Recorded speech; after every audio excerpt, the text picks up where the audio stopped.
করে দিছে, এখন মানুষের কাছে যাওয়ার জন্য যদি একটা গাড়ির ব্যবস্থা করে দেয় তাইলে আমাদের জন্য একটু সুবিধা হয়, মানুষের কাছে একটু যাইতে পারি। মাননীয় স্বরাষ্ট্রমন্ত্রী কিছু বলতে চান? স্পিকার, মাননীয় স্পিকার, আপনাকে ধন্যবাদ। আজকে এমপিদের প্রাপ্তির পরে অপ্রাপ্তির খবরটা বলতে চাচ্ছিলাম না।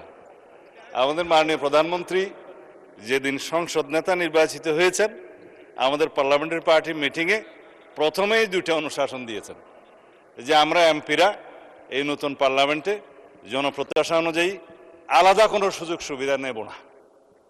সেই হিসাবে তিনি অনুশাসন দিয়েছেন, একটা আইন আছে, এটা সংসদ বিষয়ক মন্ত্রণালয়ের অধীনে সংসদ সচিবালয় থেকেই লিড করবে। এই আইনে আমরা একটা সংশোধনী আনবো যে এই মহান জাতীয় সংসদের কোনো সদস্য আমরা ট্যাক্স ফ্রি গাড়ি নেব না। এইটা মাননীয় সদস্য বাদে বাকি সবাই তালে দিছে, কিন্তু আমাদের মাননীয় সদস্য ছাড়া দিছে। তবে সংসদ সদস্যগণ নয়, শুধু বাংলাদেশের এই সরকারের সমস্ত মন্ত্রী, সরকারি কর্মকর্তা যারা গাড়ি পায়, তেল পায়, সেটা আমরা ক্যাবিনেটে একটা ডিসিশন নিই। ইতিপূর্বে আপনারা নিশ্চয়ই নিউজ পেপারে দেখেছেন, এই ক্রাইসিসের সময় শতকরা 30% তেলের বরাদ্দ আমরা কমিয়ে দিয়েছি এবং কৃচ্ছ্রতা সাধনের উদ্দেশ্যে সরকারি কর্মকর্তাদের আপাতত লোন সুবিধা যেগুলো আছে সেটাও কাটিল করা হয়েছে ফর দি টাইম বিং।